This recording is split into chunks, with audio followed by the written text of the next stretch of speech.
ছোটবেলায় নানি দাদির মুখে শোনা ওই রাক্ষস-কক্ষসের গল্পগুলো মনে আছে?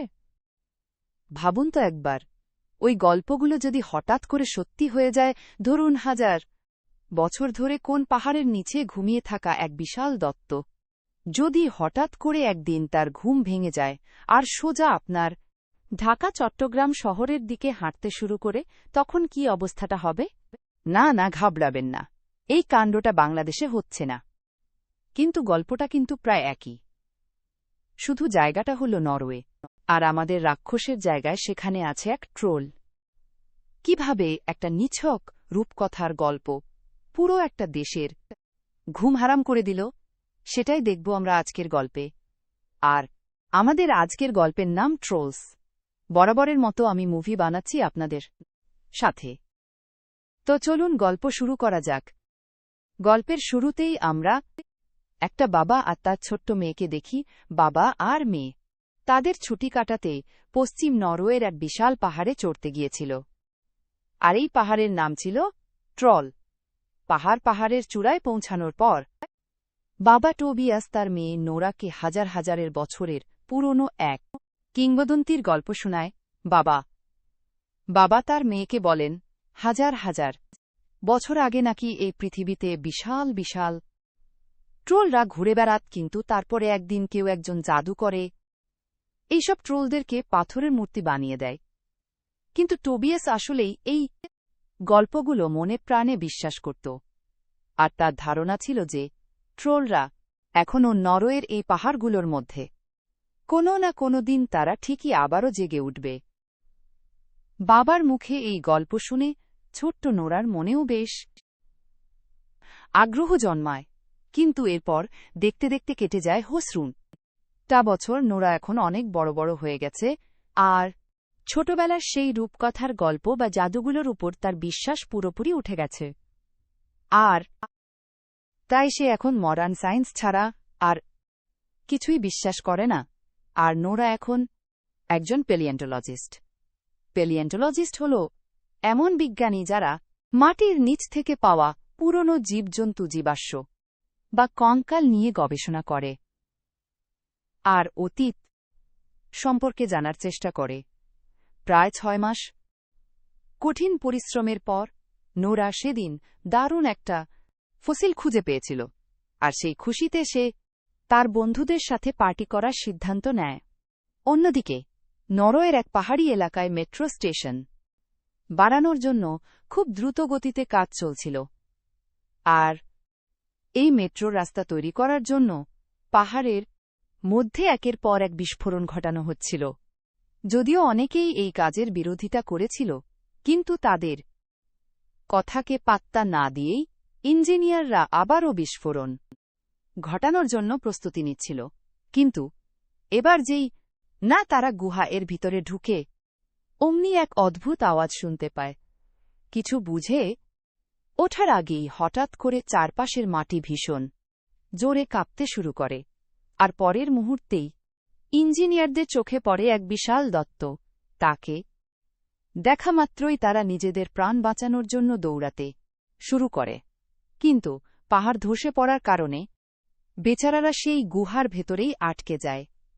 আর কিছুক্ষণের মধ্যে এই দুর্ঘটনার খবরটা নরওয়ের আর্মি হেডকোয়ার্টারে পৌঁছে যায়, আর তাই সাথেই জেনারেল একটা এয়ারক্রাফট ওই এলাকায় পাঠায় যাতে পরিষ্কার ছবি তুলতে পারে।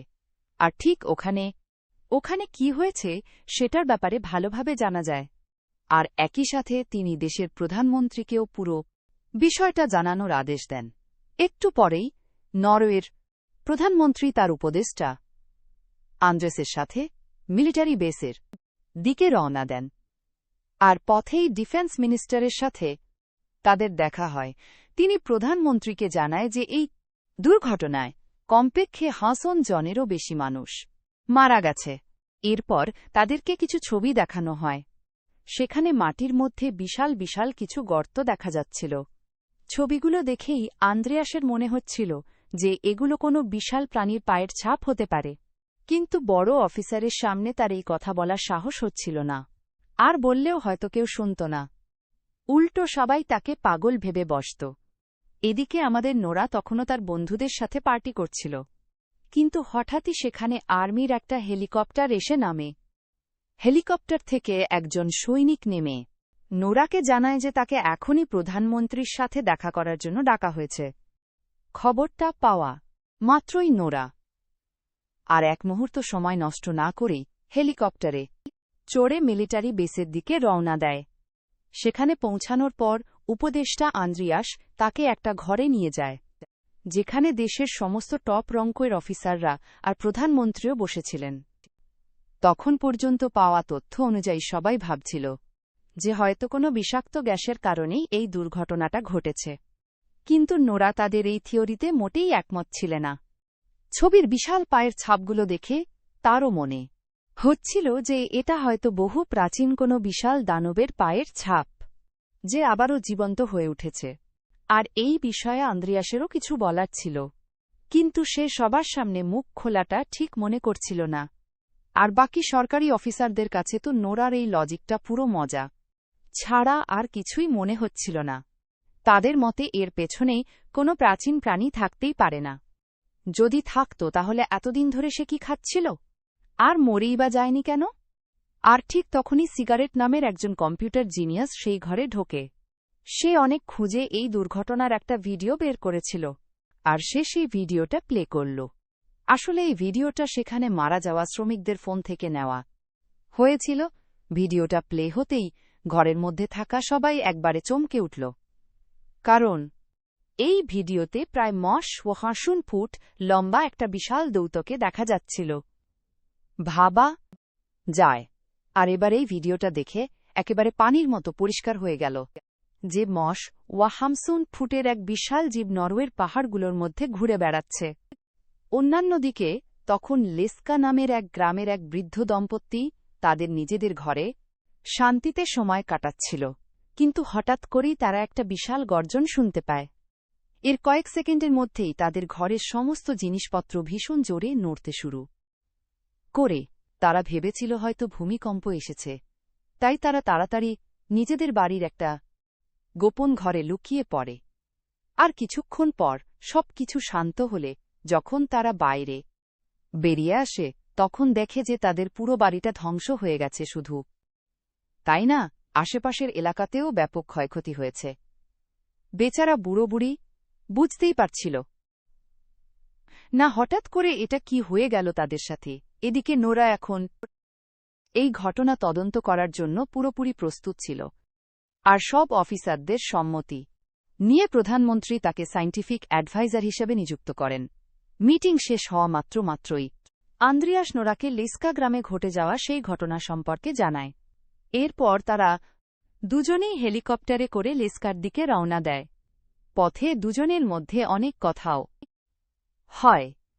আন্দ্রিয়াস নোরাকে জিজ্ঞেস করে যে তুমি পেলিন্টোলজিস্ট হওয়ার সিদ্ধান্ত কেন নিলে। উত্তরে নোরা জানায় যে ছোটবেলা থেকেই তার প্রকৃতির উপর একটা ভালোবাসা ছিল, আর সে তার চারপাশের পৃথিবীকে আরও ভালোভাবে জানতে চাচ্ছিল। আর সাথে সে তার বাবা টোবিয়াসের কথাও বলে, কিভাবে ছোটবেলায় তার বাবা তাকে পাহাড়ে নিয়ে গিয়ে ট্রোলদের কথা শোনাত। কিন্তু দুর্ভাগ্যবশত তার বাবার এই গল্পগুলোর মধ্যে এতটাই ডুবে গিয়েছিল যে বাস্তব জগতের সাথে তার সম্পর্কই ছিল না। এমনকি একটা সময় তার মানসিক অবস্থা এতটাই খারাপ হয়ে গিয়েছিল যে তাকে মানসিক হাসপাতালেও ভর্তি করতে হয়েছিল। এদিকে লেকাতে পৌঁছে সেখানার ধ্বংসলীলা দেখে নোরা আর আন্দ্রিয়াস দুজনেই বেশ অবাক হয়ে যায়। সেখানেই তাদের দেখা হয় ক্যাপ্টেন ক্রিসের সাথে। আসলে ক্রিস এখানে সেনাবাহিনীর পক্ষ থেকে পুরো অপারেশনটা সামলাচ্ছিল। ক্রিস তাদেরকে জানায় যে ওই দৈত্যটা লেস্কাতে ধ্বংসযজ্ঞ চালানোর পর প্রায় 2 মাইল পর্যন্ত এগিয়ে গিয়েছে, কিন্তু তারপর হঠাৎ করেই সে গায়েব হয়ে যায়। ভাবুন তো একবার, এত বড় একটা দৈত্য যেন হঠাৎ করেই হাওয়ায় মিলিয়ে গেল। সেনাবাহিনীর অনেক চেষ্টার পরেও তারা তাকে আর খুঁজে পাচ্ছে না। এরপর তারা সেই বৃদ্ধ দম্পতির সাথে কথা বলে, আর এই বুড়ো কাপল তো তখনও পর্যন্ত প্রচণ্ড ভয়ে ছিল। গোপন ঘরে লুকিয়ে থাকার কারণে তারা বেশি কিছু দেখতে পায়নি। কিন্তু বৃদ্ধ মহিলাটা জানায় যে তিনি একটা বিশাল প্রাণীর গর্জনের আওয়াজ শুনেছিলেন। যেন মনে হচ্ছিল কিং তাদের উপর হামলা করতে এসেছে। কিন্তু এই সামান্য তথ্য দিয়ে কোনো সিদ্ধান্তে পৌঁছানো সম্ভব ছিল না। তাই নোরা নিজেই আশেপাশের এলাকা পরীক্ষা করতে শুরু করে। আর তখনই সে একটা অদ্ভুত গন্ধ পায়, যা তাকে অনুসরণ করে একটা বিশাল পায়ের ছাপের কাছে নিয়ে যায়। নোরা সাথে সাথে সেই পায়ের ছাপটা পরীক্ষা করতে শুরু করে, কিন্তু অনেক চেষ্টার পরেও সে সেখান থেকে কোনো বায়োলজিক্যাল স্যাম্পল বা নমুনা খুঁজে পায়নি। আসলে নোরা এখানে স্যাম্পল খুঁজছিল যাতে করে সে দৌতটার ডিএনএ টেস্ট করাতে পারে আর তার ব্যাপারে আরও কিছু জানতে পারে, কিন্তু সে কোনোভাবেই সেই উপায় খুঁজে পাচ্ছিল না। তখন নোরা শেষ পর্যন্ত তার বাবার কাছে সাহায্য চাওয়ার সিদ্ধান্ত নেয়। তার বাবা তখন অনেক দূরে একটা পাহাড়ে একা থাকতেন। সেখানে দ্রুত পৌঁছানোর জন্য নোরা, আন্দ্রেয়াস আর ক্যাপ্টেন ক্রিস একটা হেলিকপ্টার ব্যবহার করে, কিন্তু তারা সেখানে পৌঁছানো মাত্রই টোবিয়াস তাদের দিকে বন্দুক ত্যাগ করে। কিন্তু নিজের মেয়ে নোরাকে দেখেই পর মুহূর্তেই তিনি আবার শান্ত হয়ে যান। এরপর তিনি সবাইকে তার ঘরের ভেতরে ডেকে নেন, যেখানে তিনি এতদিন ধরেও ট্রোলদের উপর এই গবেষণা চালিয়ে যাচ্ছিলেন। তারা টোবিয়াসকে সেই ভিডিওটা দেখাতেই তিনি অবাক হয়ে যান আর শুধু একটাই কথা বলেন, ওরা ফিরে এসেছে। কিন্তু নোরা তখনও কিছুই বুঝে উঠতে পারছিল না। তাই সে তার বাবার কাছে একটা বিজ্ঞানসম্মত ব্যাখ্যা চায়, যাতে তারা এই বিপদ থেকে বাঁচার কোনো একটা উপায় খুঁজে পায়। কিন্তু টোবিয়াস তার গবেষণার উপরেই অটল ছিল। তার মতে নরওয়ে থেকে ট্রোলরা এই কারণেই গায়েব হয়ে গিয়েছিল, কারণ এখানকার সবাই খ্রিস্টান ধর্ম গ্রহণ করে নিচ্ছিল। সে আরও জানায় যে এই রহস্যটা সে অনেক বছর আগেই ফাঁস করতে চাচ্ছিল, কিন্তু তাকে চুপ করানোর জন্য পাগল সাজিয়ে মানসিক হাসপাতালে পাঠিয়ে দেওয়া হয়। এরপর সে তার ব্যাগ গুছিয়ে সবাইকে একটা বিশেষ জায়গায় নিয়ে যাওয়ার জন্য তৈরি হয়। হেলিকপ্টারের কিছুক্ষণ ওড়ার পর তারা অবশেষে টোবিয়াসের দেখানো একটা জায়গায় পৌঁছায়। সেখানে নেমেই টোবিয়াস জায়গাটা পরীক্ষা করতে শুরু করে, আর কিছুক্ষণের মধ্যেই সে জায়গাটা পুরোপুরি বদলে যায়। অন্যদিকে নোরা আবারও সেই অদ্ভুত গন্ধ পাচ্ছিল কিছু বুঝে ওঠার আগেই। চোখে পড়ে সেখানে থাকা একটা বিশাল জীবের অপরে। আর এটা অন্য কেউ না, সেই ট্রোলটাই ছিল যে নিজেকে আশেপাশের গাছপালা আর পাথরের সাথে পুরোপুরি মিশিয়ে রেখেছিল। আর এই কারণেই এতক্ষণ ধরে আর্মির কোনো হেলিকপ্টার এই বিশাল দৌতের কোনো খোঁজ পাচ্ছিল না, কারণ সাধারণ চোখে দেখে বোঝার কোনো উপায় ছিল না যে এই পাহাড়টা একটা ট্রোল। যদিও ভাগ্য ভালো ছিল যে সবাই সময়মতো হেলিকপ্টারে উঠে সেখান থেকে পালাতে পেরেছিল একটা নিরাপদ জায়গায় পৌঁছে। তারা ইন্টারনেটের মাধ্যমে সরকারের কাছে সেই ট্রোলের লাইভ ভিডিও পাঠায়। এত বড় একটা ট্রোলকে নিজের চোখে দেখে সবাই একেবারে অবাক হয়ে যায়। আর তখনই সবাই ট্রোলের অস্তিত্বের উপরে বিশ্বাস করতে শুরু করে। তখন প্রধানমন্ত্রী ট্রোলের বিরুদ্ধে একটা মিলিটারি অপারেশনের নির্দেশ দেয়, যার দায়িত্ব দেওয়া হয় ক্যাপ্টেন ক্রিসকে। প্রধানমন্ত্রীর আদেশ পাওয়া মাত্রই সেনাবাহিনী সেই ট্রোলের উপরে ভয়ঙ্কর আক্রমণ করতে শুরু করে দেয়। কিন্তু অবাক করা ব্যাপার হল, সেনাবাহিনীর সবথেকে শক্তিশালী মিসাইলেও যেন ট্রোলের উপরে কোনো প্রভাবই পড়ছিল না। তারা তার কিছুই করতে পারছিল না। আর তখনই ট্রোলটা একজন সৈন্যকে ধরে খেয়ে ফেলে। টোবিয়াস তাকে শান্ত করার জন্য তার সামনে চলে যায়। ট্রোলটার প্রথমে টোবিয়াসের কথা শুনছিল, কিন্তু ঠিক তখনই আর্মির আরও 2টা ইউনিট তার উপরে হামলা করে বসে। এতে ট্রোলটা রেগে গিয়ে যেই না ইউনিটগুলোর দিকে আক্রমণ করার জন্য ঘোরে, অমনি তার বিশাল লেজের বাড়ি সোজা গিয়ে লাগে টোবিয়াসের গায়ে, আর এর ফলে সে মারাত্মকভাবে আহত হয়ে যায়। এটা দেখে আর নোরার প্ল্যানটা শুরুতে কাজও করে। ঘণ্টার আওয়াজে ট্রোলটা বেশ বিরক্ত হয়ে যায়, কিন্তু কিছুক্ষণ পরেই সে নিজেকে আবার সামলে নেয় আর একে একে 4টা হেলিকপ্টারকেই ধ্বংস করে দেয়। এবার সে এতটাই রেগে যায় যে সে চারিদিকে ব্যাপক ধ্বংসলীলা চালাতে শুরু করে। কিন্তু এর মধ্যেই একটা অবাক করা ঘটনা ঘটে। ট্রোলটা একটা ছোট্ট বাচ্চার প্রাণ বাঁচায়, আর এটা দেখেই পরিষ্কারভাবেই বোঝা যাচ্ছিল যে ওই বিশাল দৌতটার ভেতরে একটা মন বা হৃদয় আছে। এই ঘটনার পর নরওয়ের নিউজ চ্যানেলগুলো এই খবরগুলো দেখাতে শুরু করে, যার ফলে সাধারণ মানুষের মধ্যেও আতঙ্কের পরিবেশ সৃষ্টি হয়ে যায়। ঠিক সেই মুহূর্তে প্রধানমন্ত্রী দেশে জরুরি অবস্থার ঘোষণা করেন আর আসলো শহর আর তার আশেপাশের এলাকা দ্রুত খালি করার আদেশ দেন, কারণ ট্রোলটা খুব দ্রুত আসলো শহরের দিকেই এগিয়ে যাচ্ছিল। এদিকে প্ল্যান ব্যর্থ হওয়ার কারণে নোরাকে সায়েন্টিফিক অ্যাডভাইজারের পদ থেকে বরখাস্ত করা হয়। অন্যদিকে আন্দ্রেয়াস সরকারের পরবর্তী প্ল্যান সম্পর্কে জানতে পারে।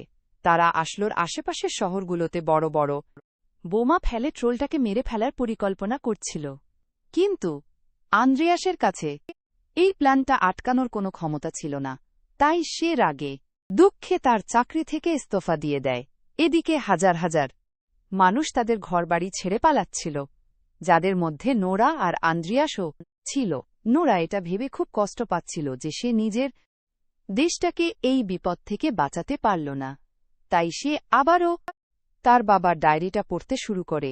এবার তার চোখে পড়ে সিন্ডিং নামের ওপর, আর এই নামটা ডায়েরিতে বারবার লেখা ছিল। সে আন্দ্রেয়াসকে ব্যাপারটা বলতেই সে জানায় যে সিন্ডিং আসলে একজন রাজকুমার ছিল, যে আসলোর একটা রাজপ্রাসাদে থাকত। এটা শুনে এবার নোরার মনে হতে থাকে যে হয়তো ওই রাজপ্রাসাদে কোনো সূত্র পাওয়া যেতে পারে। তাই সে আন্দ্রেয়াসকে গাড়িটা রাজপ্রাসাদের দিকে ঘোরাতে বলে। প্রাসাদে পৌঁছাতেই তাদের দেখা হয় রাইক সিন্ডিকের সাথে। আসলে রাইক সিন্ডিক রাজাদেরই বংশধর ছিল। সে আগে থেকেই যেন তাদের জন্য অপেক্ষা করছিল। নোরারা যেখানে পৌঁছাতেই সে তাদেরকে প্রাসাদের ভেতরে নিয়ে যায়, আর অবশেষে রাইক নরের ট্রোলদের আসল রহস্য ফাঁস করে। সে বলতে শুরু করে টোবিয়াস একদম ঠিক ছিল। প্রাচীনকালের ট্রোলরা সত্যিই নরের মাটিতে ঘুরে বেড়াত। এরপর রাইক তাদেরকে একটা গোপন সুড়ঙ্গে নিয়ে যায় আর জানায় যে সেই টোবিয়াসের জীবনটা বরবাদ করেছিল, যাতে ট্রোলদের সত্যিটা কখনো বাইরে না আসে। যখন টোবিয়াস সত্যিটার খুব কাছাকাছি পৌঁছে গিয়েছিল, তখন রাইকি তাকে মানসিক হাসপাতালে পাঠিয়েছিল। আর সেই আসল সত্যটা ছিল প্রাসাদের নিচে কবর দেওয়া ট্রোলদের কঙ্কাল, যা সিন্ডিংয়ের পরিবার বছরের পর বছর ধরে দুনিয়া থেকে লুকিয়ে রেখেছিল। শুধু তাই না, এই প্রেসারটা আসল ট্রোল কিং বা ট্রোলদের রাজার গুহার উপরেই বানানো হয়েছিল, যখন খ্রিস্টানরা ট্রোল কিং আর তার পুরো পরিবারকে মেরে ফেলেছিল। আর এখন যে ট্রোলটা সারা দেশে তাণ্ডব চালাচ্ছে, সে আর কেউ না, স্বয়ং ট্রোল কিং। সে এতদিন পর জেগে উঠে নিজের বাড়ি ফেরার চেষ্টা করছে। রাইক তাদেরকে আরও জানায় যে ট্রোলদের জন্য তাদের পরিবারই সবচেয়ে গুরুত্বপূর্ণ। নরওয়ের খ্রিস্টান ধর্মপ্রচারের সময় ট্রোল কিংকে জোর করে পাহাড়ে পাঠিয়ে দেওয়া ছিল, আর এখন বিস্ফোরণের কারণে সে আবারও ফিরে এসেছে এবং আসলতে শুধু তার পরিবারের সাথে দেখা করতে আসছে। এই পুরো ঘটনাটা জেনে নোরা আর আন্দ্রেয়াস একেবারেই অবাক হয়ে যায়। আসলে তারা যে মনস্টারটাকে ধ্বংসকারী ভাবছিল, সে তো শুধু নিজের বাড়িতে ফেরার চেষ্টা করবে। যখন নোরা জানতে পারে তার সামনে থাকা এই বিশাল বিশাল কঙ্কালগুলো ট্রোল কিংয়ের পরিবারের কঙ্কাল, তখন সে সেগুলোকে আরেকটু ভালোভাবে পরীক্ষা করতে চাচ্ছিল। কিন্তু তখনই ঘটে এক অবাক করা ঘটনা। যখনই নোরা ইউভি লাইট দিয়ে সেগুলো পরীক্ষা করতে যায়, অন্য কঙ্কালের হাড়গুলো যেন আগুনে ছাই হয়ে যাচ্ছিল। তার মানে হল ট্রোলরা ইউভি লাইট একদমই সহ্য করতে পারে না। এরপর নোরা রাইটের কাছে তার সবথেকে বড় গাড়িটা চায়, আর রাইট তখন রানীর সবথেকে পছন্দের ট্রাকটা তাকে দিয়ে দেয়। আসলে আর কোনো উপায়ও ছিল না, কারণ নোরা যদি ওই ট্রোলটাকে না থামায়, তাহলে সে সোজা এসে এই প্রাসাদের উপরেই হামলা করবে। যাই হোক, নোরা সাথে সাথে ক্যাপ্টেন ক্রিসকে ফোন করে আর তার নতুন প্ল্যানটা জানায়। তাদের প্ল্যান ছিল ট্রোল কিংকে একটা ফাঁদে ফেলে তার উপরে ইউভি লাইট দিয়ে আক্রমণ করা, আর এজন্য তাদের অনেক বড় বড় ইউভি লাইটের দরকার ছিল। ওদিকে আন্দ্রিয়াস তার বন্ধু সেই কম্পিউটার জিনিয়াস সিগারেটকে ফোন করে বলে যে করেই হোক আসলতে বোমা ফেলানোর প্ল্যানটা বন্ধ করতে হবে। ভাগ্যক্রমে আমাদের সিগারেট একজন অসাধারণ হ্যাকার ছিল, তাই সে চুপচাপ কাউকে কিছু না জানিয়েই মিসাইল সিস্টেমটাই হ্যাক করে ফেলে, যাতে সেগুলো ফায়ারই না হতে পারে। এদিকে নোরা আর আন্দ্রিয়াস ট্রাকে করে ট্রোল কিংয়ের বাচ্চার মাথার খুলে নিয়ে ঘুরছিল। আসলে তাদের প্ল্যানটা ছিল ট্রোল কিংয়ের মনোযোগ আকর্ষণ করা। তাদের আসল উদ্দেশ্য ছিল ট্রোল কিংকে ইভি লাইটের ফাঁদের কাছে নিয়ে যাওয়া। কিন্তু যখন নোরা আর আন্দ্রিয়াস গাড়িতে করে সেই খুলিটা নিয়ে যাচ্ছিল, ঠিক তখনই দড়ি ছিঁড়ে খুলিটা রাস্তায় পড়ে যায়। আর তাদের পিছে পিছু আসা ট্রোলটা খুলিটা হাতে নিয়ে বুঝতে পারে এটা তার বাচ্চার খলি। ট্রোল কিং বুঝতে পারছিল হয়তো তার পরিবারের আর কেউই বেঁচে নেই, আর তাই সে এবার প্রচণ্ড রেগে যায়। সে রেগে গিয়ে নোরা আর আন্দ্রিয়াসের পিছু পিছে সেই ইউভি লাইটের ফাঁদের কাছে চলে আসে।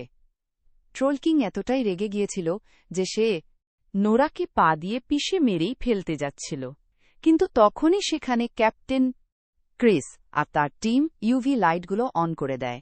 আর ইউভি লাইটের কারণ ট্রোলটা হঠাৎ করেই পাথর হয়ে যাচ্ছিল। এদিকে অফিসে বসে থাকা প্রধানমন্ত্রী আর সব বড় বড় অফিসাররা এটা দেখে বেশ খুশি হচ্ছিল যে অবশেষে তারা ট্রোলটাকে হারিয়ে দিয়েছে। কিন্তু তখনই আমাদের নুরার মন হঠাৎ করেই বদলে যায়। তার মনে পড়ে যায় যে এই বিশাল ট্রোলটা একটা ছোট্ট বাচ্চার জীবন বাঁচিয়েছিল। এমনকি তার বাবা যখন তাকে যুদ্ধ করতে থামাতে চাচ্ছিল তখন ট্রোলটা থেমেও গিয়েছিল। তার মানে সে মানবজাতিকে ধ্বংস করতে চায় না, সে শুধুমাত্র তার পরিবারের খোঁজে এখানে এসেছে। আর তাই নোরা দৌড়ে গিয়ে সব ইউভি লাইটগুলো বন্ধ করতে লাগে।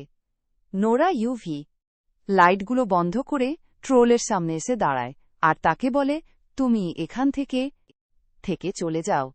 তোমার পরিবার অনেক আগেই মারা গেছে আর আমি চাই না তোমাকে মেরে ফেলতে। ট্রোলটা যেন চুপচাপ দাঁড়িয়ে নোরার সব কথাগুলোই বুঝতে পারছিল, আর সে সেখান থেকে চলে যাবে, কিন্তু অনেক দেরি হয়ে গেছে। ঠিক তখনই ভোর হয়ে যায় আর সূর্য উঠতে শুরু করেছিল, আর সূর্যের আলো সরাসরি ট্রোলের উপরে পড়ায়। সে একেবারেই পুরোপুরি পাথর হয়ে যাচ্ছিল। অনেক চেষ্টা করেও সে তার পরিবারের সাথে দেখা করতে পারল না, আর অবশেষে এখানেই তার মৃত্যু হল। ট্রোলটা পাথর হয়ে ভেঙে পড়ার এই দৃশ্যটা অনেক করুণ ছিল, আর সম্পূর্ণ পাথর হয়ে যাওয়ার আগে সে একদৃষ্টিতে নোরার দিকেই তাকিয়েছিল, আর চোখের সামনে ট্রোলের এমন করুণ মৃত্যু দেখে নোরার মনটা অনেক ভারী হয়ে যায়। কিন্তু অন্যদিকে বাকি সবাই উৎসব করছিল, কারণ তারা সবাই ভাবছিল তারা অনেক বড় একটা বিপদের হাত থেকে বেঁচে গেছে। কিন্তু তখন আন্দ্রিয়াস আর নুরার মনের মধ্যে একটাই চিন্তা ঘটছিল, এই দেশে কি অধিক ট্রোল লুকিয়ে আছে। তারপরই প্রধানমন্ত্রী সেখানে পৌঁছায়, আর তিনি নোরার কাজে এতটাই খুশি হন যে তার প্রশংসা করার জন্য কোনো শব্দই খুঁজে পাচ্ছিলেন না। আর তাই সে নোরাকে সরকারি চাকরির অফার দেয়। কিন্তু নোরা আর আন্দ্রিয়াস দুজনের কেউই প্রধানমন্ত্রীর এই অফারে একটুও আগ্রহ দেখায় না। উল্টো আন্দ্রিয়াস তো বলে, আমি একজন রাইডার হতে চাই, আর তাই আজকে থেকে আমি আর কোনো সরকারি কাজের ভেতরে নেই। এরপর দেখা যায় কয়েকদিন পর নোরা আর আন্দ্রিয়াসের সেই ভয়টাই সত্যি হতে যাচ্ছিল। হঠাৎ করে একটা পাহাড়ের আরও কিছু পাথর নড়তে শুরু করে, যার মানে হল আরও একটা ট্রোল নরওয়ের মানুষের উপর হামলা করতে পুরোপুরি রেডি। গল্পটা এখানেই শেষ হয়ে যায়, কিন্তু এই গল্পের আরেকটা দ্বিতীয় পার্ট আছে। যদি আপনাদের এটা পছন্দ হয়ে থাকে তাহলে কমেন্টে আমাকে জানাতে পারেন, আমরা দ্বিতীয় পার্টটাও নিয়ে আসব। সত্যি বলতে আমার তো ট্রোল কিংয়ের জন্যই বেশ খারাপ লাগছিল। একবার ভেবে দেখুন, এক বিশাল দানব রাজা যে কিনা বহু বছর পর ঘুম থেকে উঠে তার পরিবারকে দেখতে চেয়েছিল, কিন্তু মানুষের সামনে সে অসহায়ের মতো হার মেনে নেয়। কতটা হাহাকার আর শূন্যতা নিয়ে সে তার শেষ নিঃশ্বাসটা ছেড়েছিল। 1000 বছর পর যখন সে জেগে উঠল, সে তো কোনো রাজ্য জয় করতে চায়নি। সে চেয়েছিল শুধু তার আপনজনদের ছোঁয়া পেতে। কিন্তু যখন সে দেখে তার সাজানো সংসারটা আজ শুধুই ধুলাবালি আর পাথরের কঙ্কাল, তখন তার সেই অসীম শক্তির চেয়েও বড় হয়ে দাঁড়িয়েছিল। তার একাকিত্ব এই গল্পটা আমাদেরকে চোখে আঙুল দিয়ে দেখিয়ে দেয় যে আমরা যাকে দানব বলে ভয় পাই, তার মনের গভীরেও লুকিয়ে থাকতে পারে অপূরণীয় কোন ক্ষত। আমরা আমাদের আধুনিকতা আর বিজ্ঞানের দাপটে প্রকৃতির কত প্রাচীন ইতিহাসকে যে মৃত বলেই ধরে নেই, তার হিসাব আমরা রাখি না। আর স্ট্রোলকিং হয়তো হেরে গেছে, কিন্তু সে আমাদের জন্য একটা বড় প্রশ্ন রেখে গেছে। আসল দানব কি সে নিজে, নাকি আমরা মানুষরা, যারা না বুঝেই কোনো কিছুকে ধ্বংস করতে দ্বিধা করি না? পৃথিবীর প্রত্যেকটা প্রাণীরই এই মাটিতে বেঁচে থাকা আর ভালোবাসার অধিকার আছে, ভয় না পেয়ে।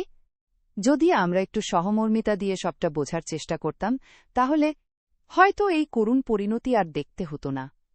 হয়তো কোনো প্রাণীকেই পৃথিবীর বুকে বিলীন হতে হতো না। মনে রাখবেন, যা কিছু আমাদের থেকে আলাদা বা বিশাল, তাকে ভয় পেয়ে ঘৃণা করা নয়, বরং বোঝার চেষ্টা করার মধ্যেই আসল বীরত্ব লুকিয়ে থাকে। তো আজকের মতো এতটুকুই বলার ছিল। এখন চলে যাচ্ছি সরাসরি আমাদের মুভিম্যানের ফ্যান সেকশনে। আমাদের আজকের সেরা মন্তব্যকার হিসেবে নির্বাচিত হয়েছেন STFGH ভাই বা আপু, মেবি আপু, কারণ কমেন্টটা পড়ে আপুই মনে হয়েছে। তিনি বলেছিলেন, ভাইয়া, আমি শ্বশুরবাড়িতে ছিলাম বলে আপনার মুভিগুলো দেখতে পারি নাই, কিন্তু বাবার বাড়িতে এসে আপনার মুভিগুলো দেখলাম। অনেক সুন্দর। আপনাকে অসংখ্য ধন্যবাদ আপু। আর বেশি বেশি বাবার বাড়িতেই থাকেন। Just kidding. এভাবে আমাদের পাশে থাকার জন্য আপনাদের সবাইকে জানাই অন্তরের অন্তঃস্থল থেকে অসংখ্য ধন্যবাদ। আজকের মতো বিদায় নিচ্ছি। আবারও দেখা হবে নতুন কোন গল্প নিয়ে।